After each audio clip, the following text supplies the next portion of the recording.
자이너 처리 심화 문제, 디제스트 트위스트의 문제를 풀어보겠습니다. 이 문제도 기본적으로 경진대회 문제입니다. 경진대회 링크를 가셔서 룰을 액셉트 하시면 바로 참여가 가능하고요. 그리고 코드에 뉴 노트북을 하시면 여기 데이터를 포함한 노트북이 만들어집니다. 거기서 작업을 하시면 되겠습니다. 자, 그럼 간단히 코드를 살펴보도록 하겠습니다. 먼저 numPy 판다스 호출하고요. 어떤 파일들이 있는지 한번 불러보겠습니다. 그러면 이렇게 샘플 서미션, 트레인, 테스트 데이터가 들어있습니다. 사실 자연어가 어떤 의미에서는 데이터는 간단합니다. 텍스트 데이터이기 때문에 오히려 용량이 적고 쉽게 다룰 수 있습니다.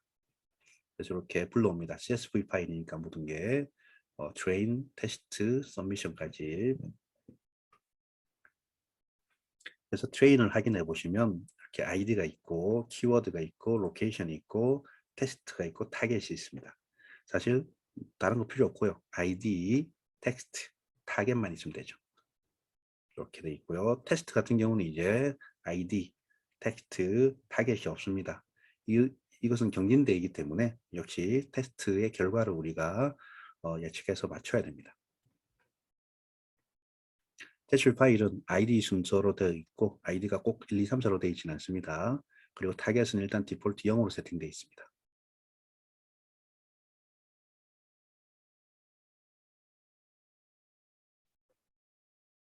자, 일단 자이너 데이터니까 텍스트를 서로 합칩니다. 합쳐야지 똑같은 단어가 똑같은 번호가 주어지니까. 그래서 트레인 데이터와 테스트 데이터를 컨캣해서 살펴보면 이렇게 키워드, 로케이션, 아이디 다 있고 타겟도 다 있습니다. 다만 타겟은 원래 트레인만 있으니까 트레인에는 있고 테스트에는 없습니다. 그리고 사실 필요 없는 부분들 키워드, 로케이션, 타겟은 일단 삭제하고 나머지 아이디와 텍스트만 남깁니다. 그래서 이걸 all data 1으로 저장했습니다. 그런 다음 이제 한번 확인해 봅니다. 텍스트의 0번째는 어떤 데이터가 있느냐 하면 이런 데이터가 있습니다. our did로 시작하는 이 데이터가 들어있죠. 네. 그 다음 이제 이 단어들을 토크나이즈해서 feed on text, 즉 빈도 순으로 정렬해서 순서대로 번호를 매깁니다. 그렇게 해서 하면 그래서 인덱스를 출력해 보면 이렇게 이상한 단어들이 있죠. 웹페이지라서 이런 식으로 단어들이 쭉 매겨집니다.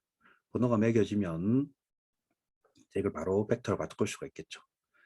전체 단어가 몇 개나 있느냐 보니까 약 29,000개가 있습니다. 예. 그리고 실제로 얼마나 사용했는가를 보기 위해서 카운트를 해보시면 되고요. 그럼 각 단어마다 몇 번 사용됐는지 그 빈도가 나옵니다. 그리고 특정 단어에 대해서 해보시려면 이렇게 카운트에 가로해서 대입해 보시면 사용된 횟수가 나옵니다. 자, 그럼 이제 번호를 다 매겼습니다. 그러면 문장을 이 단어에 매겨진 번호로 바꿔줄 수가 있습니다. 그게 text to sequence입니다. 텍스트를 시퀀스로 숫자 시퀀스로 바꿔주는 겁니다. 이렇게 해서 모든 텍스트의 데이터를 바꿔서 all 텍스트에 저장합니다.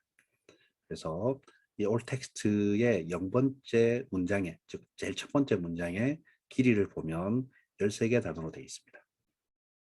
그리고 구체적으로 살펴보면 이렇게 13개의 단어들이 있는데 이게 이제 텍스트를 숫자로 바꾼 거죠. 하나의 벡터가 됩니다. 실제 단어는 이렇게 실제 문장을 확인해 보시면 hour이라는 단어가 114번인 걸 확인할 수가 있고 these are 더는 언제나 앞에 있죠. 4 정도를 확인할 수가 있습니다. 그런 다음 이제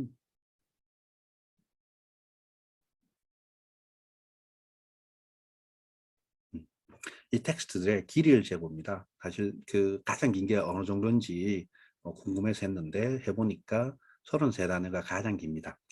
이렇게 한 이유는 앞에서는 우리가 앞 페이지에서 맥스랜을 정해서 단어 문장을 세대 길이를 잘랐습니다. 근데 이 같은 경우는 제일 긴 게 33개이기 때문에 굳이 꼭 안 잘라도 되겠다. 그래서 렉셀은 없이 하면 제일 긴 게 33이기 때문에 기본적으로 33의 길이로 맞춰집니다.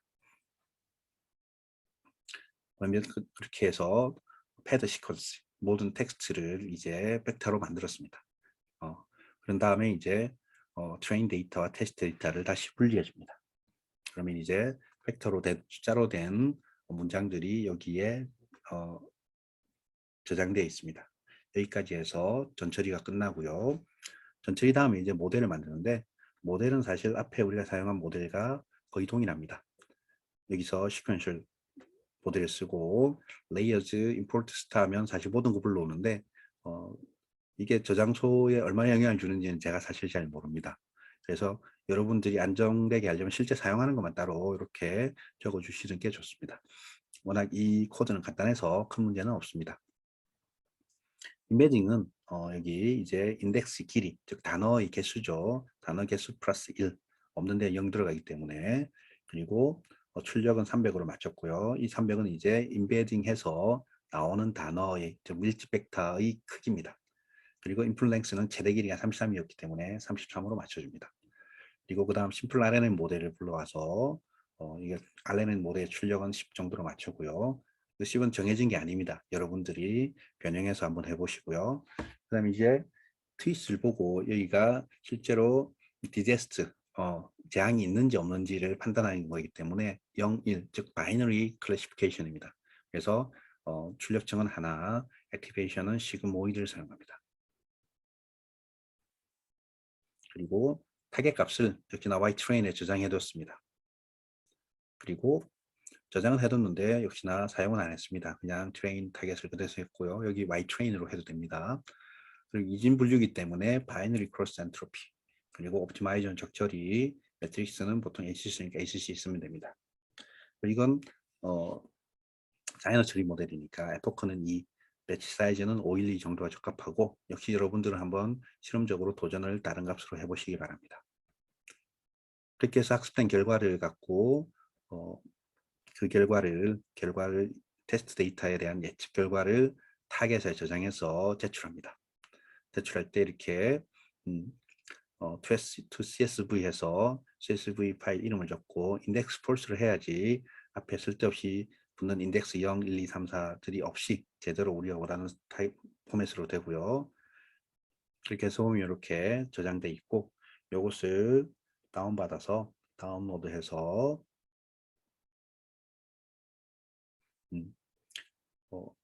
페이지를 잃어버렸으면 여기 데이터에 점점점 해보시면 오픈 인 뉴 탭이 있고요. 여기에 서밋 프레딕션이 있습니다. 그린 다음에 여기에 드래그 앤 드랍을 하시면 계산은 중이고요. 계산이 끝나면 체크 표시해 봅니다. 그러면 이렇게 make submission 하시면 여러분들 예상 점수가 뜹니다. 그걸로 점수를 확인해 보시면 되고요. 그 다음 이제 모델을 조금 모델 바꾼 게 아니고 이제는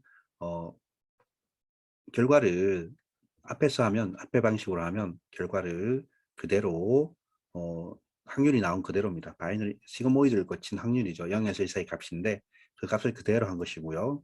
여기서는 이제 1이면 1, 아니면 0으로 0과 1로만 결과를 출력해야 될 때 이렇게 해서 0, 1로 만듭니다.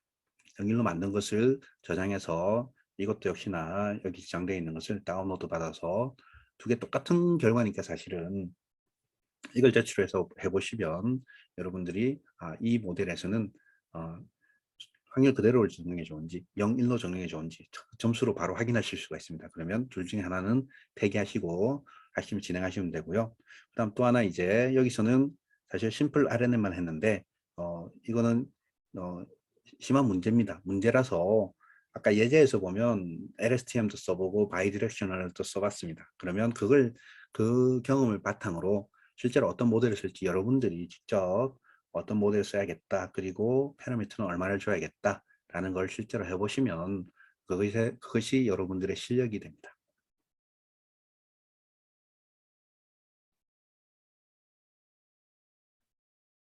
마지막으로 8장 프로젝트는 일단 프로젝트 1번과 3번은 기존에 있는 경진대회입니다. 그러면 여러분들이 역시나 데이터를 불러와서 그 데이터에 노트북을 만들어서 코딩을 해보시면 되고요. 제가 이것에 대한 설명은 드리지 않겠습니다. 왜냐하면 앞에서 했던 이미지 분류와 자연어 분류에 대한 것들을 그대로 사용하시면 됩니다. 반복이기 때문에 굳이 설명은 드리지 않고 여러분들이 직접 해보고 잘 안 된다 혹은 감이 안 잡힌다 하시면 이걸 열어서 확인해 보시는 것이 좋습니다. 그리고 기본적인 코드가 들어 있습니다. 여러분들이 좀 더 업데이트하고 좀 더 이제 성능을 향상시킬 필요가 있습니다. 그리고 프로젝트 2번과 4번은 말 그대로 경진대회입니다. 뭐 아직 진행 중인 경진대회도 있고 끝난 경진대회도 있습니다만 레이트 서미션으로 자기 점수를 확인할 수 있기 때문에 직접 경진대회에 가서 액셉트도 해보고 코드도 작성하고 제출해서 성능을 향상시키는 과정을 직접 해보시라고 여기에는 별다른 코드는 없습니다. 그냥 경진대회 링크입니다. 이것으로 여러분들의 실력을 충분히 확인하시고 향상시킬 수 있을 것입니다.